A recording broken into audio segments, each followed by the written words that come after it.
उत्तर प्रदेश राम और कृष्ण की धरती है। मर्यादा पुरुषोत्तर राम और भगवान श्री कृष्ण, इन दोनों का जन्म उत्तर प्रदेश में हुआ है और ये दोनों हिंदुओं के आराध्य हैं। फिर ऐसी क्या बात हुई कि कुछ दिन पहले एक विवाद छिड़ उठा कि जो रामचरितमानस है उसी को जला दिया जाए, या कुछ लोगों ने कहा कि इसकी चौपाई को ही हटा दो, ये बकवास है। गोस्वामी तुलसीदास ने डेलिबरेटली शूद्रों पे आक्रमण किया है, प्रहार किया है, और ये कहीं न कहीं एक मानसिकता है शूद्रों को बदनाम करने का। इस वीडियो में मैं बताने वाला हूँ कि आखिर मसला क्या है, प्रॉब्लम कहाँ पे है, और जो मंत्री यूपी के थे, पूर्व मंत्री, उन्होंने ऐसा क्यों कहा। कौन सी लाइन है जो इस बात को इंडिकेट करता है कि कहीं न कहीं अत्याचार की बात गोस्वामी तुलसीदास ने की है, अगर की है तो कैसे की है, या कहीं उस महाकाव्य की चौपाई को समझने में हमें नासमझी हो रही है। हाय, दिस इज जय Mishra, author, life coach and motivational speaker.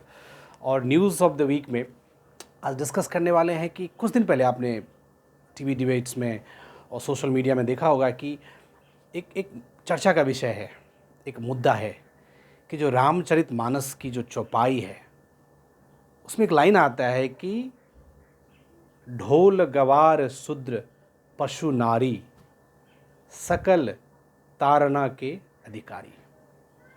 तो यूपी के एक मंत्री हैं, उनका कहना है कि ये शूद्रों पे आक्रमण है। कहीं कहीं से तो महिलाओं का संगठन है, वो भी अटैक किया कि ये कहीं न कहीं महिलाओं को, नारियों को प्रताड़ित करने की बात कर रहा है, मारने की बात कर रहा है। और ये सोशल मीडिया में इस तरह से फैला कि कमिंग आउट ऑफ स्मोक। तो ये ऐसा क्यों है, इसके पीछे मानसिकता क्या है। आप इस बात को समझिए कि उस लाइन का मतलब क्या है, उसकी प्रासंगिकता क्या है, और ऐसा क्या हुआ कि ये परोसा जा रहा है कि सब कुछ चौपाई में कुछ न कुछ गड़बड़ है। दरअसल बात यह है कि गोस्वामी तुलसीदास ने महाकाव्य की रचना की थी 1516 के आसपास, 1500-1600, जब मुग़लों का शासन था। तो जब मुग़लों का शासन था, ऑब्वियस सी बात है कि मुग़ल तो कभी चाहेगा नहीं ना कि हिंदू महाकाव्य की प्रतिष्ठा, उसकी शान और शौकत और उसकी गरिमा इस तरह से स्थापित हो कि एक पुस्तक महाकाव्य का रूप ले ले। और मुग़लों के बाद भी जब अंग्रेज़ आया, वो भी क्रिश्चियनिटी को फॉलो करता था। ऑब्वियसली वो भी नहीं चाहेगा कि हिंदू का कोई महाकाव्य ग्रंथ रचना इस स्तर पर उसको स्थापित किया जाए कि वो महाकाव्य का रूप धारण कर ले। कुछ तो बात रही होगी दोस्तों। बात सिर्फ इतनी है कि तुलसीदास कृत जो रामायण है ना, तुलसीकृत रामायण, उन्होंने वाल्मीकि रामायण का जो संस्कृत था उसका ट्रांसलेशन उन्होंने हिंदी में किया था, अवधी में, कुछ ब्रज में, इस तरह की जो रीजनल लैंग्वेज होता था, और most of things are in Hindi.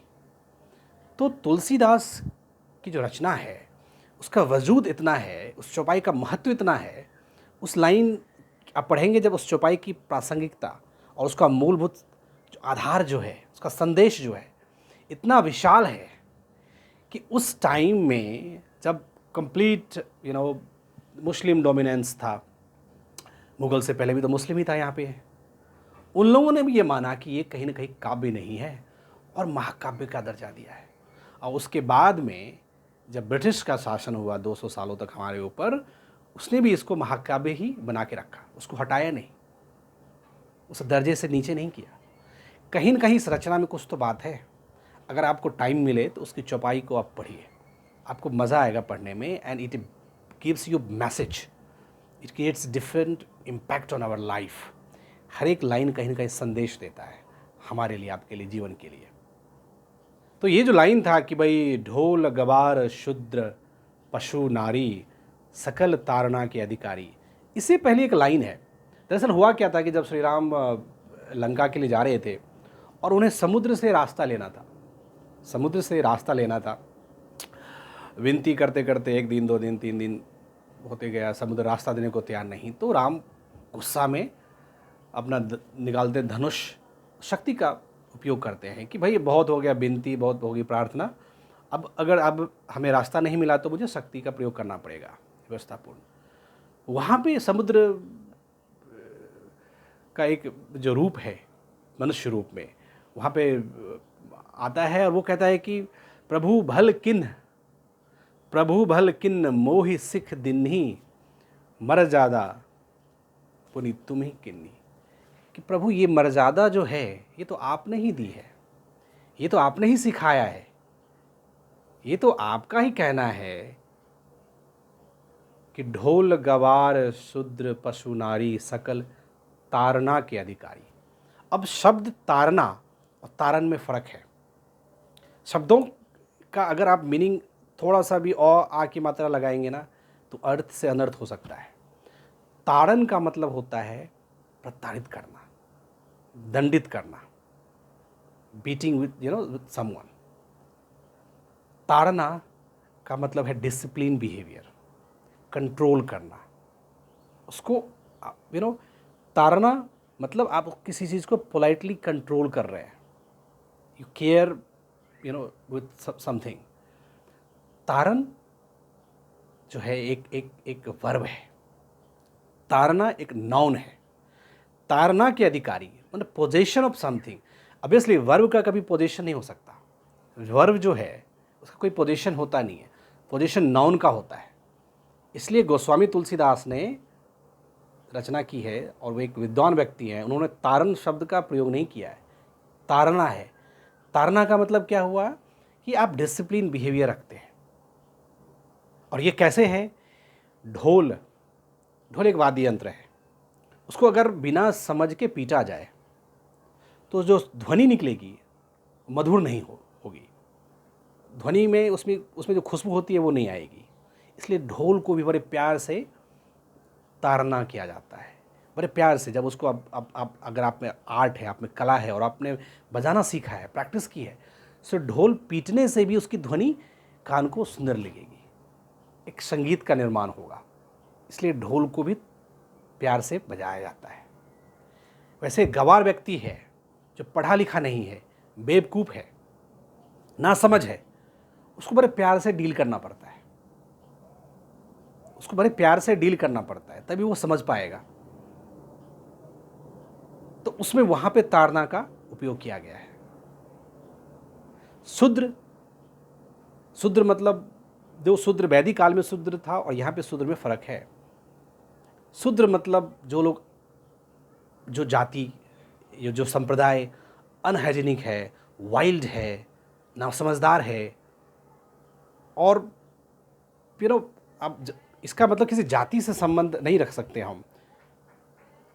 तो जो शूद्र है, शूद्र का मतलब हुआ अनहाइजीनिक, अनटचेबल्स, जो इस टाइप के लोग हैं।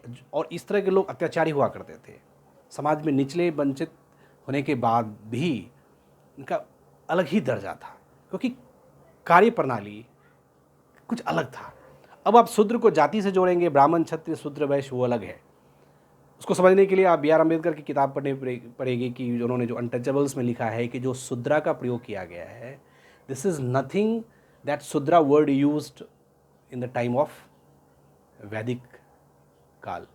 तो वो शूद्र अलग है, वो जाति वर्ण व्यवस्था का हिस्सा है। गोस्वामी तुलसीदास ने शूद्र का उपयोग किया है कि जो शूद्र है। अभी रामायण में शूद्र कौन हुआ? रावण। वो अत्याचारी था, दुराचारी था, वो शूद्र है। और राम तो राजपूत परिवार से थे, कृष्ण यादव परिवार से थे, तो उनका स्थान ब्राह्मण से भी ज़्यादा है, उनकी पूजा होती है घर घर में। तो यहाँ पे कर्म की प्रधानता है। कर्म से आदमी जो है ना शूद्र, और कर्म से आदमी पंडित हो सकता है। गोस्वामी तुलसीदास ने इसकी बात की है। और यहाँ पे समुद्र जो है उसका व्यवहार शूद्र जैसा है कि भाई विनती करते करते भगवान श्री राम थक गए, फिर भी वो रास्ता देने को तैयार नहीं है, तो वो अपने आप को शूद्र समझ रहा है। ये शूद्र है। इसका कोई मतलब कभी भी गलत ढंग से अगर निकाला जाए तो वो कुछ भी निकल सकता है। और ये मसला बस यही है। पशु नारी, अब पशु की बात है तो पशु है, मान लीजिए गाय है, बैल है, उसको अगर आप विनती करेंगे, प्रार्थना करेंगे, तो वो अपनी दिशा को नहीं बदल सकता, उसको कंट्रोल नहीं कर सकते। उसको उसको रास्ता दिखाना पड़ता है, उसको डर दिखाना पड़ता है। जैसे आपने देखा होगा बैल बैल का, जब हम जो हलवा हलवा हलवा होता है, जो किसान होता है जो बैल का यूज़ करता है, वो डंडा रखता है, उसको पता है इस डंडे से उसका मतलब मारना नहीं है, उसको दंडित नहीं करना है, उस बैल को समझाना है। उसको ऐसा नहीं बोल सकते ना, बैल महाराज अब आप आगे चलिए, बैल महाराज अब लेफ्ट करिए, अब आप राइट चलिए, ऐसा नहीं बोल सकते ना। उसको समझाया जाता है प्यार से, इसलिए उसको डंडा रखते हैं समझाने के लिए। जब घोड़े पे चलने वाला घुड़सवार चाबुक से उसको टच करता है तो उसको दंडित नहीं करता है, उसमें उसको डायरेक्शन देता है। यहाँ पे तारना का मतलब ये है, बड़े प्यार से उससे काम लेना।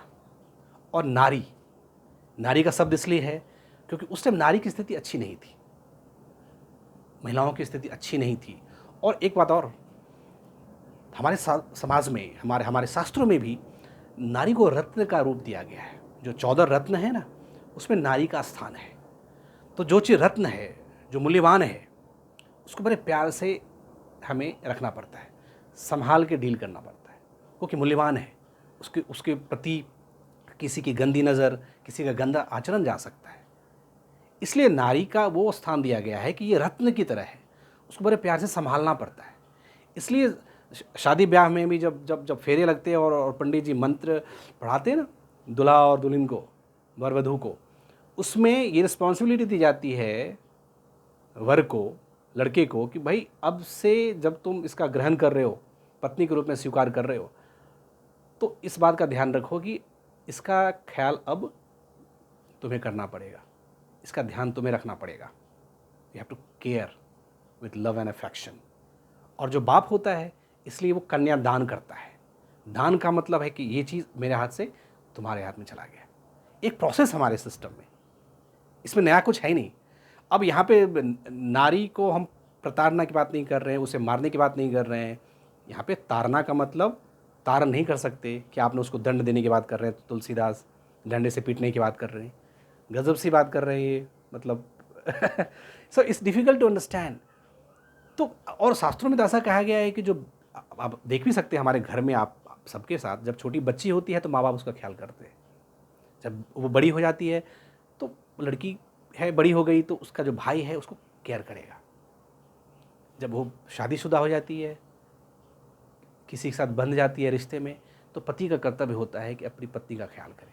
खैर ज़माना कुछ बदल रहा है, बट तुलसीदास ने जब ये रामायण की रचना की थी, ज़माना कुछ और था, शास्त्रों का विधान कुछ और था। तो शास्त्रों का निर्माण भी उस समय के हिसाब से और काल के हिसाब से होता है। तो शब्दों का चयन और उसके बारे में बोलने से पहले सोचना चाहिए। जो भी इस तरह के बयान कर रहे हैं कि तुलसीदास जी के काव्य को ही जला दिया जाए, महाकाव्य को जलाने की बात कर रहे हैं, तो इससे पता चलता है कि उनकी मानसिकता क्या है एंड पर्पस क्या है। तो ये जो सारी लाइन है कि भाई ढोल गवार शूद्र पशु नारी सकल तारना के अधिकारी, तारना बड़े प्यार से डील करना चाहिए। तो वहाँ पे समुद्र ने कहा कि ये मैं भी इसका हिस्सा ही हूँ। यहाँ पे आप मुझे ढोल समझो, आप मुझे पशु समझो, आप मुझे गवार समझो, सब कुछ। तो इसलिए मैं समझ नहीं पाया आपकी विशाल रूप को, और आप जो भी दंडित करना है आप मुझे करिए।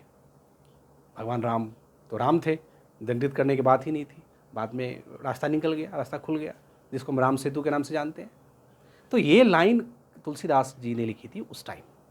और इसका आप गलत अर्थ निकाल के कि ये शूद्र को पीटने की बात कर रहे हैं, नारी को पीटने की बात कर रही है, तो यूपी में अलग सा ही चल रहा है एक पार्टी की तरफ से कि ये कहीं न कहीं छोटे जातियों पे अत्याचार और प्रहार की बात है। एक गुट जो वुमेन्स का गुट होता है, वो कह रहा है कि भाई ये नारियों को पीटने की बात कर रही है। तो अर्थ से अनर्थ करने की बात हो रही है। और सोशल मीडिया पे तो आजकल इस तरह के वीडियो शॉर्ट्स बड़े वायरल हो रहे हैं। तो आप इससे बचिए और समझने की कोशिश करिए। महाकाव्य पे विवाद करना ठीक है, डिबेट करना ठीक है, लेकिन उसको जलाने की बात बिना सोचे समझे, ये मूर्खता की निशानी है। और पॉलिटिक्स में पता नहीं आजकल कौन सा क्या एजेंडा बन जाए, कुछ पता नहीं चलता। शब्दों का चयन बहुत ज़रूरी है। कनक जो है, कनक का मतलब सोना होता है, और कनक का मतलब धतुरा होता है, भांग। तो अगर कोई कनक शब्द सोने, जो एक आभूषण है, कीमती चीज़ है, उसको अगर धतूरा से कर ले तो पागल ही है ना। उसको उस रूप से ग्रहण करे, तो भांग पीने से, धतूरा पीने से तो आदमी पागल हो जाता है। वही प्रॉब्लम है। शब्दों को बिना सोचे समझे उसको अलग ढंग से इंटरप्रेट करके समाज में द्वेष और समाज में जो आपसी भाईचारा है उसको कम करने की जो साजिश चल रही है ना, बिल्कुल बंद हो जानी चाहिए। और कम से कम इतना तो है पॉलिटिक्स में, इतना स्तर नीचा मत करो कि अब महाकाव्य पे ही विवाद उठाया जाए। ये उत्तर प्रदेश राम और कृष्ण की धरती है, भगवान श्री राम का जन्म, भगवान श्री कृष्ण का जन्म हो, और वहाँ पे लिखे हुए महाकाव्य और उनके रचनाकार के ऊपर अगर इस तरह से आक्रमण और प्रहार किया जाएगा तो बच क्या रह जाएगी हिंदू समाज के लिए। तो ये काफ़ी सोचने का है हम हमारे आपके लिए, because we are the people, you know. जो पॉलिटिक्स में जो भी है उनको तो अपनी गोटी चमकानी है, वो कुछ भी कहीं भी कुछ भी करवा सकते हैं। पर ये आपस में हमें और आपको समझने की ज़रूरत है कि एक्चुअली कहना क्या चाहता है ये लोग और समझाना क्या चाहता है और एक्चुअली है क्या। So this is what I am discussing about, कि हमें आप बिल्कुल सतर्क होकर चलना है। और कभी आपको मौका मिले तो यू रीड चौपाईज रामचरितमानस के, बहुत अच्छी अच्छी चौपाई है, beautiful message for the life, you must like it. तो ये मेरा जो पर्पस था कि जो विवाद है उसका असली मुद्दा क्या है और किस लिए विवाद उठा है। तो अगर आपको वीडियो पसंद आए तो लाइक करें, कमेंट करिए। और नेक्स्ट वीडियो आने वाला है रविंद्रनाथ टैगोर पे, तो you must stay tune with us कि रविंद्रनाथ टैगोर के ऊपर जो great personality of India series में है उनके बारे में बताने वाला हूँ by this week end weekend तक। Thanks for watching.